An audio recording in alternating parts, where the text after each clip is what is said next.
Hello my treasures, it's time to leap to victory with Mech Hunter. The idea behind this deck is to use the very unexplored Deathrattle package that Hunter has access to in order to copy the very powerful Deathrattles off of our magnetic mechs, such as Mecha Leaper.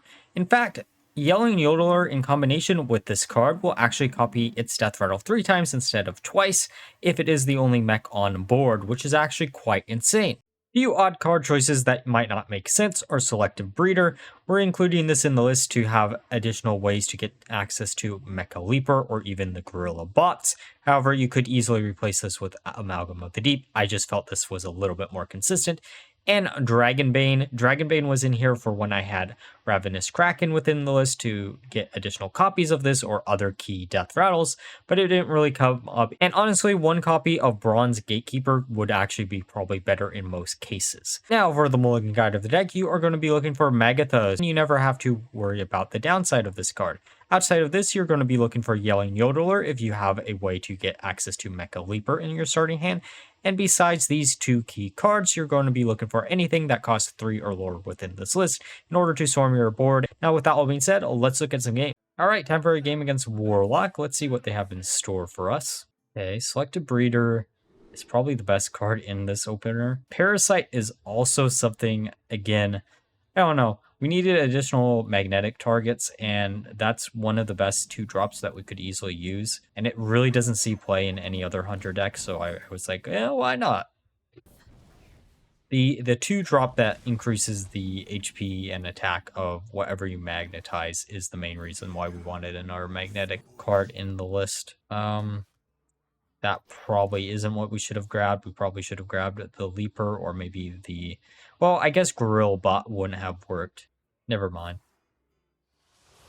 This doesn't really tell me what they're playing. I'm assuming they're control. Some type of control. That's all that matters. This will buff up the Flame Behemoth.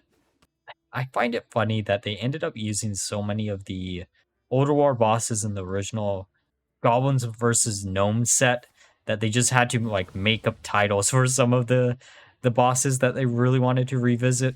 Though I am kind of shocked we never saw XT, though I guess the 1-drop is basically XT, right? I mean, it is, but it isn't. It's XT in spirit.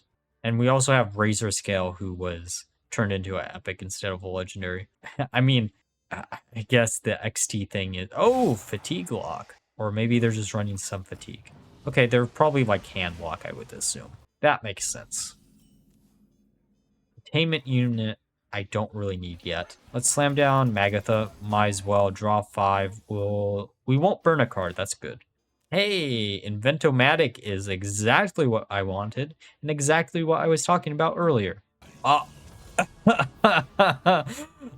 don't think you know what you're doing there. Ooh. How crazy with this do we really want to get? Well, first I'm going to put down this, but I made a mistake. We should have emptied out our hand a little bit more, so we could have actually... Okay, so how do we want to do this? I guess Replicating Menace. It's just another magnetic mech. Slam this down on the Behemoth. I don't want to get low enough where their curses will instantly get us, but that I think is enough. I think we did enough damage. We could go lower. We could go even lower if we really felt like it, but I don't think that's a smart decision. So we're just gonna end turn 6 with a good old Flame Behemoth at 14-6. Now, if there was a way to get charge on this, then yeah, I would have just kept on going until we had no HP. But we don't. So, okay. Slam that down. This should get us 8 drops, right? Yeah. Perfect to heal. It's exactly what we want to see. And then we can just pass it back. We could have also magnetized the 1-drop, but it's fine. Thanks for the free game, buddy. I don't know what you were thinking when you played that card against us and you already saw what we were playing. Sometimes people make weird decisions, and this game, I cannot condone what you did, but thanks for the great replay.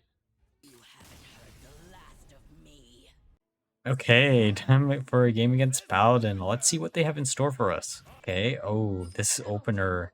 I mean, the Oscillator and the Click Clocker actually aren't bad. Flame Behemoth isn't bad either. It's a card that I sometimes keep. Paladin is a matchup where I don't really trade a 7 cost for a 6 cost. Now, there is something worth mentioning, and I don't know if I remembered to mention it in the intro or outro of this video. If you use Nathanos after you magnetize a mech to another mech, it will not actually work.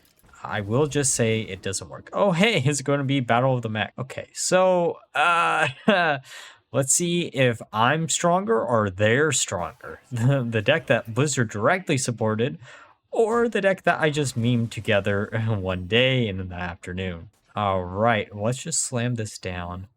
Yeah, let's slam it down. I think we're just probably going to want to go face, or maybe not. I think next turn we might coin out the Tram operator just to draw an additional card, because then we should also be able to use Flame Leviathan on the next turn. Okay, Bronze Gatekeeper is actually a really, really good card that I really wish I had a little bit of extra space for in this deck. That is one thing that I tried a 40 card version a few times and neither of them worked out well for me.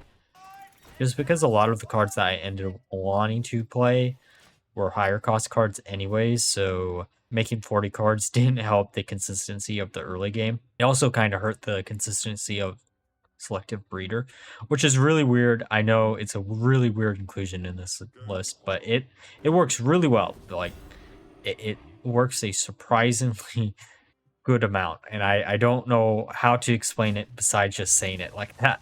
Okay, they're just going to go face. We'll probably pop the Divine Shield. There's Selective Breeder. So we could either use Flame Behemoth or we could see what we can get from the... Oh, we really did not play that right. I think... Okay, so we could either do Selective Breeder here and then afterwards do Flame Behemoth on the following turn. But honestly, I think using Flame Behemoth now is probably decent. That is a good card. That is really, really nice. Probably should have waited to use it, but, well, until we pop the Divine Shield, right? But that was a really nice magnetic card to get there. That's actually one of the best magnetic cards that you can get.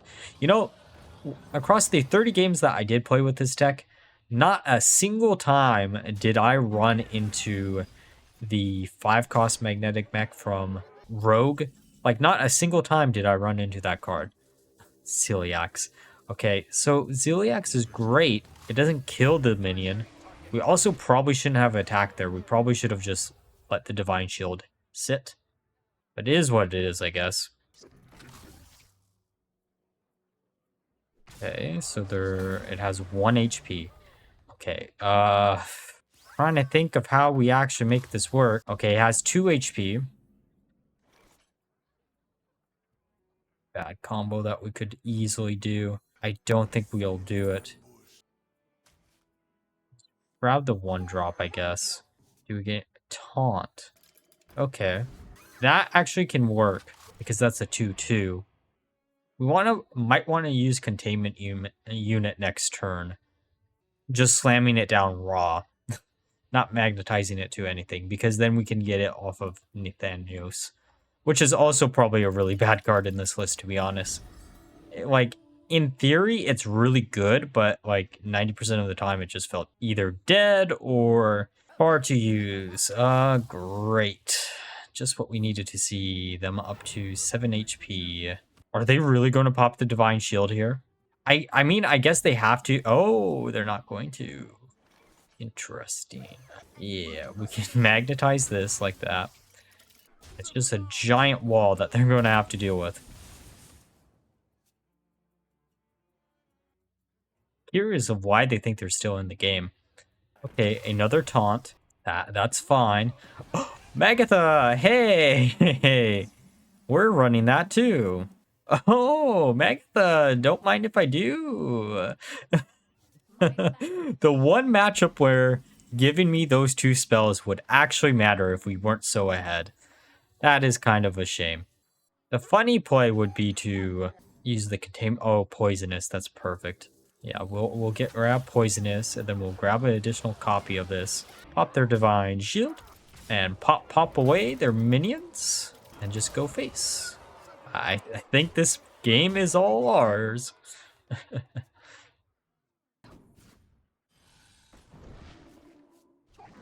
Yeah, GG. There's no dealing with this board with what you got there. Okay, Death Knight. Let's see what they have in store for us. Please don't be blood. Blood could actually be pretty bad unless we get Perfect Curve. Perfect Curve would be pretty nice. We are going second, so we might actually want to... Can't remember if this is the game I misplay. Because the correct play would be use Click Clocker first, and then coining out Frequency, and then next turn using Gorilla Bot. But I might do Frequency, then Click Clocker, and then we're just screwed for a turn, but it is what it is. Let's see if I actually remember the order here. No, I do not. Now, I mean, we have Selective Breeder, so it's not as bad. Selective Breeder in this deck isn't always the best card. It does give us access to Mecha Leaper, which is what we want to showcase the most, but I don't know. It felt better when I was running Hollowed Hound, but it was another high-cost card, which made the deck feel really inconsistent in early game. Now, Security Automation is actually pretty decent here. Though, knowing it's Death Knight, they probably have a 3 damaging spell that can instantly get rid of it, which would suck for us.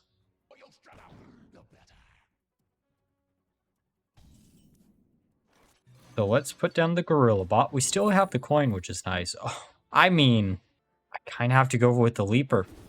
Like, I know it's probably not the correct decision. We probably should have went for the Taunt, or maybe even the Lifesteal, just to have a little bit of additional survivability, because we don't know exactly what type of Death Knight we're playing against, and now we do. Oh, actually, no, we don't, because that was a random generation, so it could still not be blood, for all I know. All right, how do we want to do this? We could put down the Leaper, just like hard put it down, and then like coin out maybe Selective Breeder. Let's just slam it down. It's an additional copy, so it's not like one we are running in the deck itself. There's a lot of ways to get additional copies, which is really nice. They'll get rid of the 1-drop.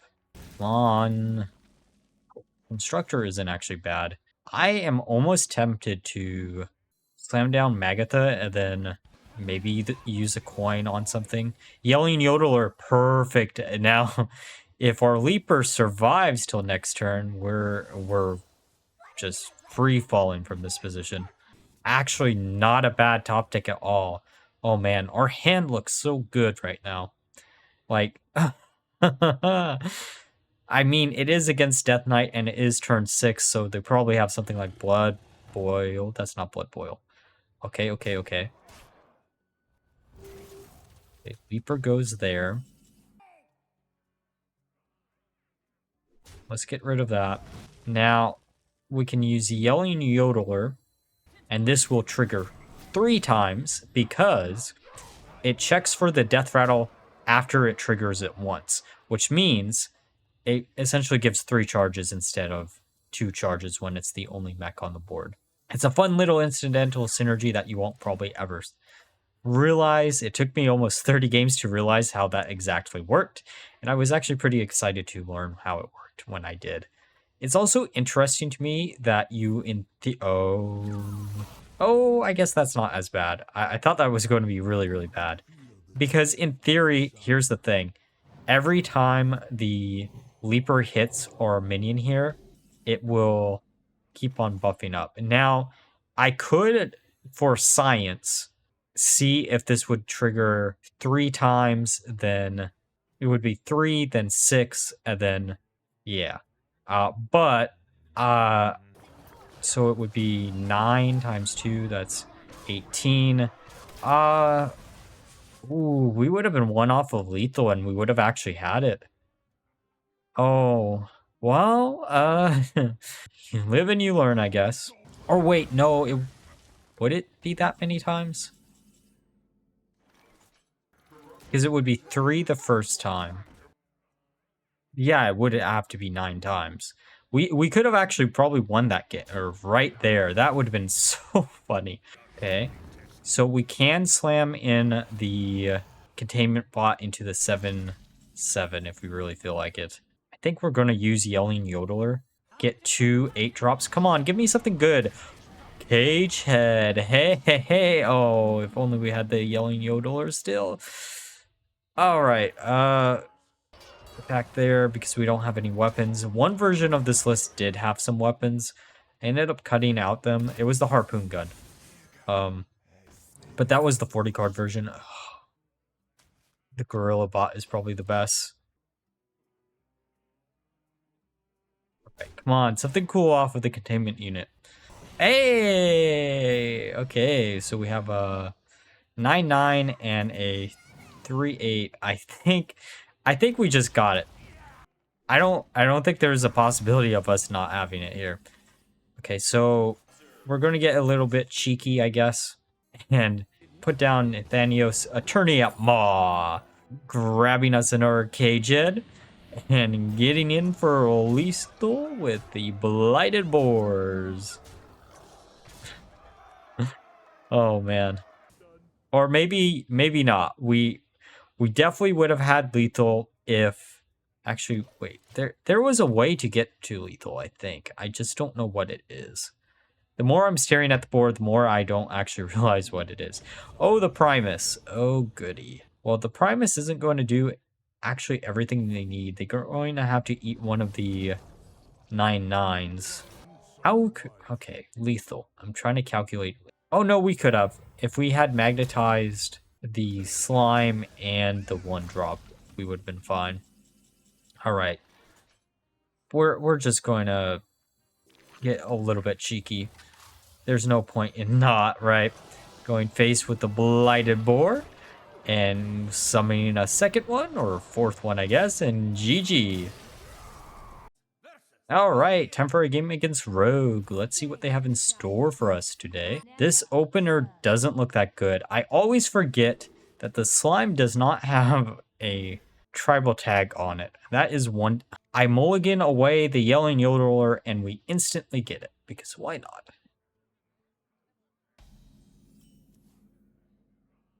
Slam down the little bot that may or may not be XT. I'm still find it hilarious that they did not make him into an actual legendary. Okay, let's put this down. Hopefully they don't have an instant way to deal with the 2/3. They are rogue, so they might be running Serrated Bone Spike, and then we're just screwed. Speaking of Serrated Bone Spike, I called it. Oh, goody. They get to slam down theirs. Well, I mean, I think we magnetize this, attack into it just to get rid of it. And then we could magnetize it again, but let's hope they just, I don't know, hero power attack our minion. Okay.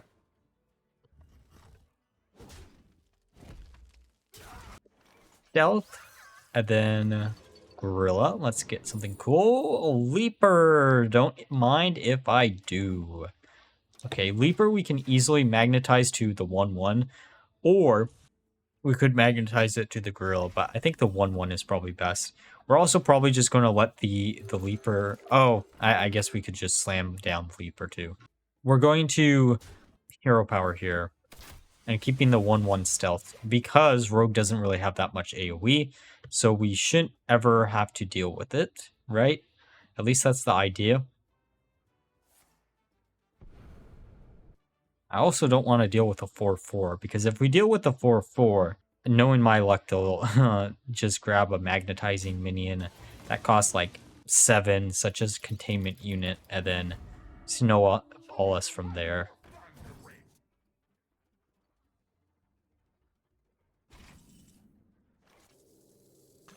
Let's magnetize this. Let's attack into the 3/2. That goes there. Now we'll get 3 charges on the same card, and then we'll just pass it back. And then next turn we slam down the containment unit on top of it, which will turn it into an 18/10. Then all we really need is like 1 additional magnetize, as long as we can survive. We're at 30 HP. They have 2 relatively small minions. Inya could actually be a pretty decent top deck for us to get to. That would actually probably change our plans by quite a bit. That is a big boy.